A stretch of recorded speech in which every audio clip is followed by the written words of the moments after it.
اعوذ باللہ من الشیطان الرجیم بسم اللہ الرحمن الرحیم۔ یکم ذی الحج، یکم جولائی 2022۔ اس اعتبار سے ہمارے لیے انتہائی قابل افسوس دن ہے کہ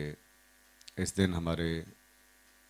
استاد محترم شیخ الحدیث حضرت علامہ حافظ غلام حیدر خادمی رحمۃ اللہ تعالی علیہ ہم سے بچھڑ گئے، دار فانی سے کوچ کر کے رب ذوالجلال والاکرام کی بارگاہ میں حاضر ہو گئے۔ ایک عہد تھا جو ختم ہوا، 50 سالہ تبلیغی اور تدریسی مشن اپنے اختتام کو پہنچا، اور ایک انتہائی قابل، انتہائی زیرک اور انتہائی ماہر استاد ہم سے بچھڑ گئے۔ دعا ہے رب ذوالجلال والاکرام آپ کی مسائی جمیلہ کو اپنی بارگاہ میں شرف قبولیت عطا فرمائے، اور آپ نے جو دین کا کام کیا اور دین کے مشن کو عام کیا، اللہ اور اس کے رسول صلی اللہ علیہ وآلہ وسلم کے دین کو سینوں تک پہنچایا۔ ہزاروں شاگرد آپ کے موجود ہیں علماء کی صورت کے اندر، جو مدارس بھی چلا رہے ہیں، مساجد کے اندر بھی اپنی ذمہ داریوں کو ادا کر رہے ہیں، ملک کے اندر بھی اور بیرون ملک بھی۔ یقیناً یہ سارے کا سارا سرمایہ آپ کی بخشش اور مغفرت کے لیے ایک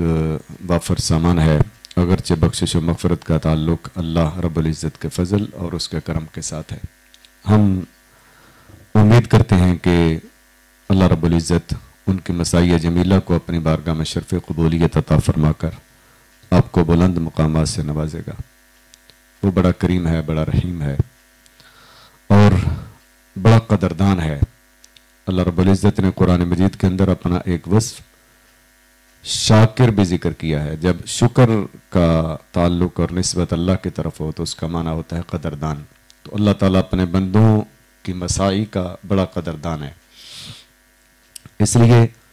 ہمیں کبھی امید ہے اللہ کے فضل سے کہ اللہ رب العزت ہمارے استاد گرامی کے درجات کو بہت بلند فرمائے گا، اور ان کے شاگردوں کی صورت میں جو ایک سرمایہ آپ نے چھوڑا ہے، ان کا لمحہ لمحہ، ان کا جو ان کی مسائی ہیں مساجد و مدارس کے اندر اور تدریس کے سلسلہ کے اندر، اللہ رب العزت اس کا اجر اور ثواب بھی آپ کے نام اعمال کے اندر یقیناً درج فرمائے گا اور آپ کی بلندی درجات کا وسیلہ بنائے گا۔ میرا دل چاہا کہ جو وقت میں نے استاد گرامی رحمۃ اللہ تعالی علیہ کی بارگاہ میں گزارا، اس وقت کے دوران جو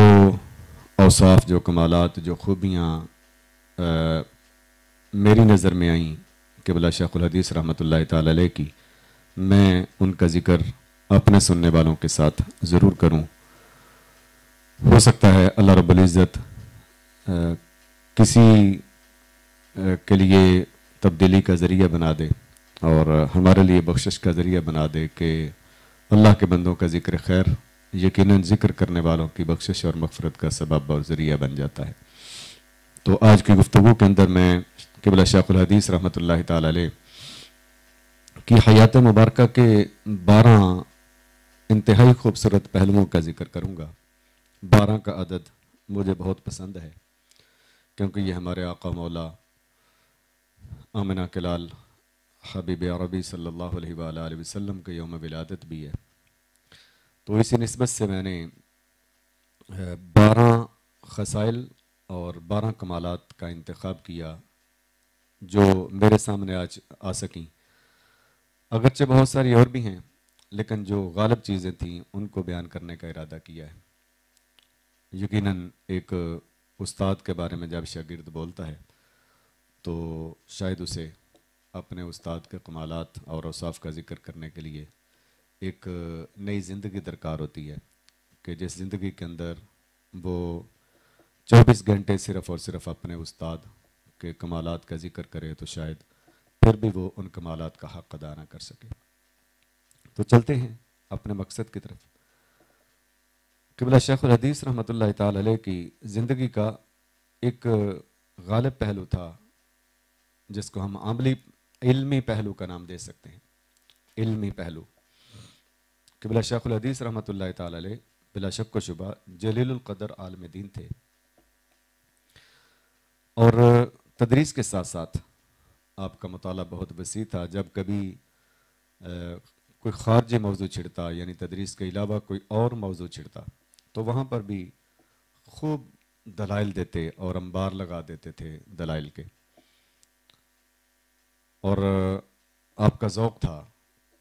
کتب بینی اور پھر علماء کو سننا، اور آپ بھی اس کو ایک ذریعہ سمجھتے تھے علم کا، علماء کی گفتگو کو سماعت فرمانا، اس کو علم کا ایک بہت وسیع ذریعہ سمجھتے تھے۔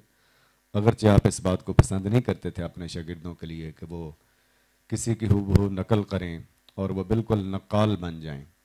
اور 100% کسی کو نقل کرتے ہوئے وہ اپنا کوئی لہجہ ایسا بنا لیں کہ وہ جی فلاں بندے کی نقل کرتا ہے، فلاں کی نقل کرتا ہے۔ لیکن بہرحال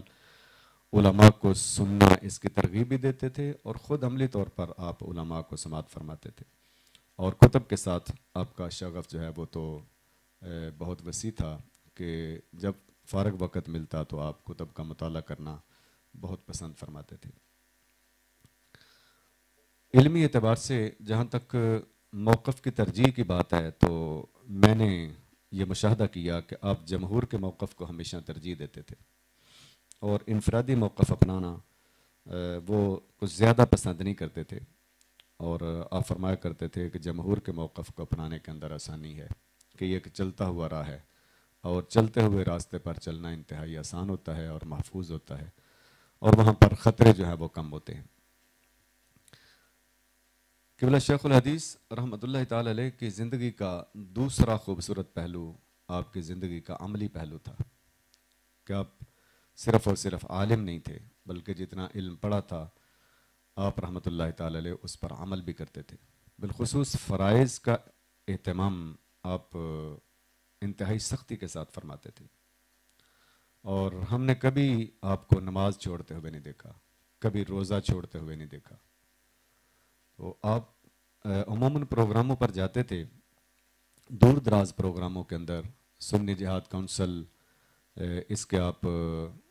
بڑے اہم عہدے پر فائز رہے، پھر اس طرح دور دراز کے شہروں میں علماء کے ساتھ روابط اور شاگردوں کی طرف سے دعوت اور وہاں پر جانا۔ لیکن جس وقت کسی پروگرام میں آپ بہت لیٹ ہو جاتے، یعنی اتنے لیٹ ہو جاتے کہ رات کے 2 پہر گزر جاتے اور تیسرا پہر یعنی تہجد کا وقت قریب آ جاتا، تو آپ عموماً ایسا کرتے تھے کہ گھر جانے کے بجائے سیدھے مسجد کے اندر تشریف لاتے تاکہ نماز کو ادا کریں، بلکہ اس موقع پر تو آپ خود اذان دیتے، اور ہم بڑے محظوظ بھی ہوتے اور بڑے حیران بھی ہوتے اور خوش بھی ہوتے کہ آج استاد محترم نے اذان دی ہے۔ تو کئی بار آپ ایسے موقعوں پر فجر کی اذان کہا کرتے تھے، اور نماز پڑھ کر